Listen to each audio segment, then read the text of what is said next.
Ladies and gentlemen, these women known as the Squad has come up with a bill to defund the police and give reparations. Now, they're saying that reparations would be for Black lives and anyone that has been harmed by police.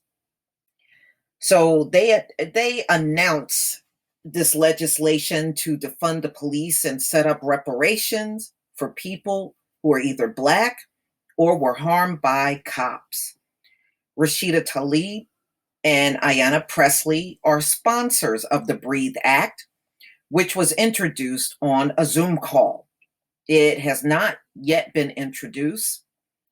We start to envision through this bill a new vision for public safety, one that protects and affirms Black lives, Tlaib said. Presley was unable to speak on the Zoom call due to technical issues, and her office did not immediately issue a statement. Tlaib and Presley are half of the leftist squad of freshman House members. Alexandria Ocasio-Cortez of New York and Ilhan Omar of Minnesota also are members, but were not announced as backers.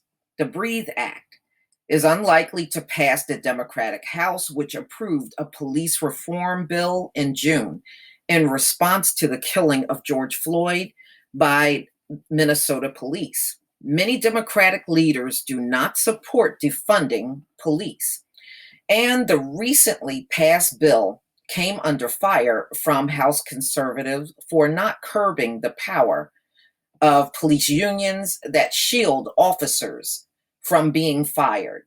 House Speaker Nancy Pelosi recently said that it was a local decision to reallocate police funds.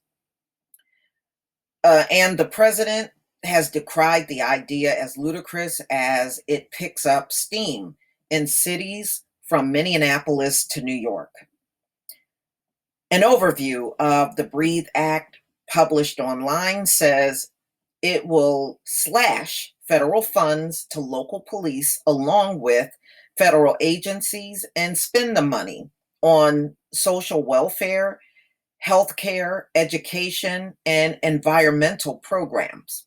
According to the online description, the bill will eliminate federal programs and agencies used to finance and expand the U.S. criminal legal system, such as the Department of Defense 1033 Surplus Equipment Program, the Edward Byrne Justice Assistant Grant Program, Community-Oriented Policing Services, and the Drug Enforcement Administration, and Immigration and Customs Enforcement. It would preserve non-punitive elements of such. The bill has far-reaching demands, and it would abolish the use of electronic monitoring, including ankle monitors, and make recommendations to dramatically reduce the Department of Defense budget.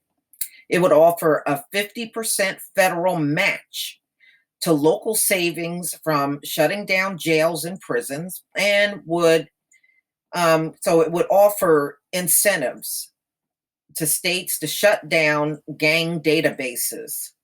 The legislation has two reparation elements. It includes the commission to study reparation proposals for African Americans Act by Rep. Sheila Jackson Lee, which has 135 Democratic co-signers. Yeah, that's because it's no money attached to it. Okay, that's why they're for it. Start talking money and watch the 135 fall apart. And it proposes a separate reparation program in honor of Michael Brown of Ferguson, Missouri, who died in 2014 in an altercation with the police officer. We know that's Darren Wilson. The overview says the second reparation element would establish commissions that designed reparations for mass criminalization, including the war on drugs, the criminalization of prostitution and police violence, border violence, and systematic violation of the US government's treaty obligations to tribal nations. So they're just throwing everybody in here, aren't they? Michael Brown's mother, Leslie McSpadden, said she was most proud about it, the reparations section named in honor of her son. The bill will provide reparations for survivors of law enforcement violence and the family of people killed by the police. Uh-huh. We know the majority of the cases do not generate significant media exposure or public support. And those families may struggle to pay legal fees, access affordable mental health counseling, and even meet basic needs. Well, let me just go on. Gwen Carr, the mother of New Yorker Eric Garner, who was killed in 2014, encounter with police, endorsed the bill, as did various activist groups.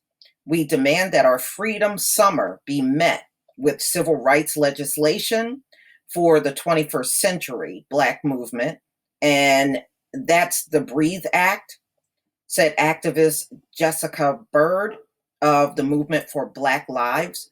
We've proven that what seems impossible today be doable tomorrow. Well, ladies and gentlemen, this is once again an attempt to push somebody else's reparations ahead of the Black community. And I know where they're going with this, but throwing all these other people in there and, reparations again for everybody except for the ones that are the descendants of the enslaved, I am never going to be for that. And we've seen them do this with LGBTQ, where they got reparations and just leapfrog right over the Black community. And once again, they are proposing the same thing. So in a sense, they're trying to say it's for Black people, but then when they start talking about all of these other issues, it's really not for us at all.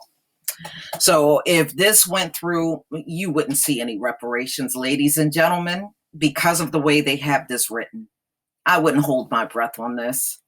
But y'all, please tell me what you think. Please leave your comment and subscribe. Don't forget to hit on the notification bell, and I'll see you on the next video. Peace, family.